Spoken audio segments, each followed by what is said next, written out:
What is up, guys? Dan here with the lovely Nikki.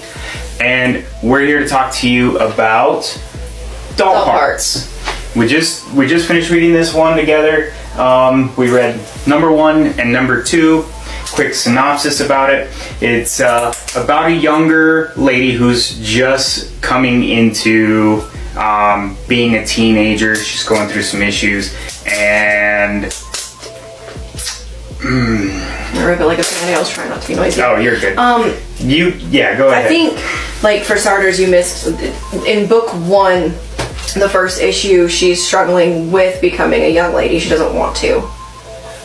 So that's a big part of, I think, the story itself. Yeah, for sure. And then, parents who are not supportive. They don't talk to their kid. A lot of struggles that kids these days have, and kids that, even myself growing up, there's a lot of similarities and feelings that kind of surface when you're reading this about how you grew up. 100% not for kids, by the way. This book itself is adults only. It's a mature read. Just wanted to put that out there so that nobody confuses it with something that they should be buying for their kids. So be aware there is some shock factor to this book. It definitely touches on situations or issues that today's age has, and it's really unfortunate, and it does stem from neglectful parents, I would say. So controversial. Very controversial. Definitely, like, if you're not okay with shock factor, if you're not okay with those kinds of things, I would not recommend reading it. If you're more open-minded and okay with shock factor and can be okay with those controversial issues, I highly recommend. Like, I'm going to continue reading this series. Yeah, she loves it. For me, we have 2 wonderful boys, thankfully. If we had a daughter, it's heart-wrenching for me. It is heart-wrenching. Mm-hmm. And, I feel for anybody that has a daughter in that kind of a situation. So, anyways, not to give away too much about it, the story was excellent. Absolutely loved it. I do think it leans more towards a female audience, in all honesty. Definitely. I knew reading the first book, I actually read them first, and because this was actually my copy that I had picked up at our local comic book store. But we do have number 2 on our website at yourcomiccrush.com coming up, and then we were going to order some back issues of number 1 on the second printing so that we can get that on there for you too. I wasn't sure if I wanted to make it available on the website, but I really enjoyed it, and so personally I wanted to make it available to our readers as well.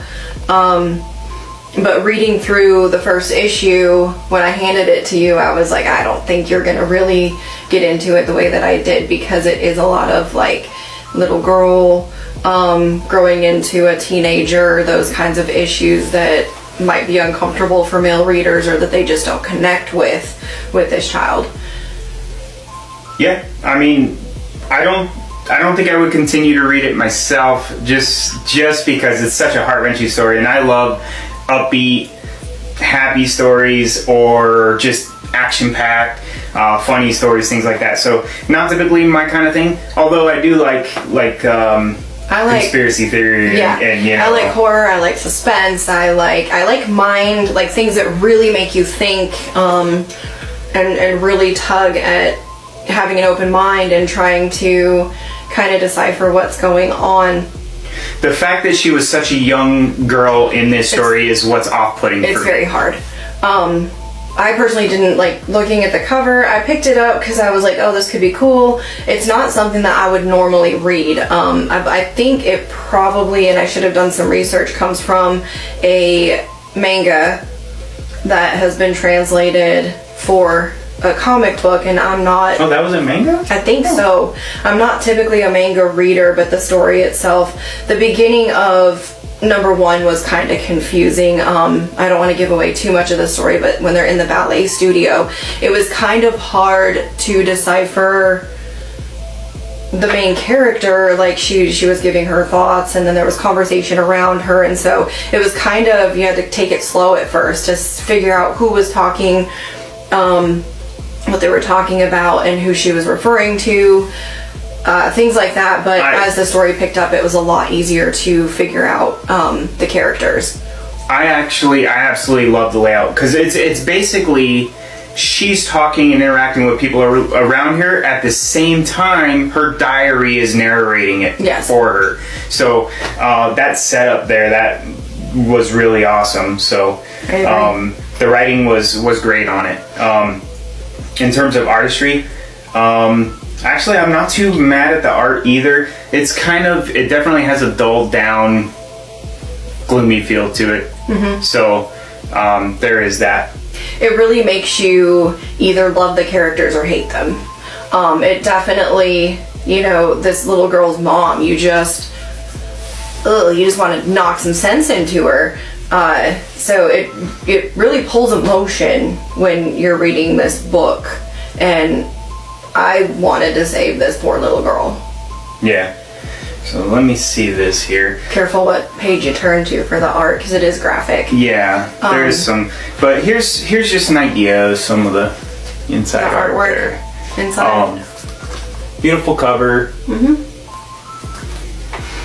And I think definitely the colors of your covers and stuff are drawing the female reader in as well. Well, that's our take on Doll Parts, A Lovesick Tale from Image Comics. Who's the writer on that? That's Luana Vecchio. I did read somewhere that she did have some assistance with the translation, but she's the artist, she's the writer. She did essentially all of it. She did all the covers, she illustrated it, lettered it, wrote it. Jessica Siafi helped her with the English adaptation and editing for this book. So it flowed well, it read well in interpreting and translating it into the English language. Yeah, so fantastic job. Would I pick up another copy and read it? Probably not. I'll leave it for the... I 100% will. I will be carrying on with this series. And I think the more of these reviews of these books that we do, you'll kind of see who you connect with between Dan and I as we read these on the books and stuff that you like versus what we like, and can hopefully go by our recommendations on what you think you're gonna like. And so I hope this is really helpful when it comes to picking a comic book series to follow. So if you've read Doll Parts, give us your thoughts on it in the chat or in the comments, and we'll see you on the next one.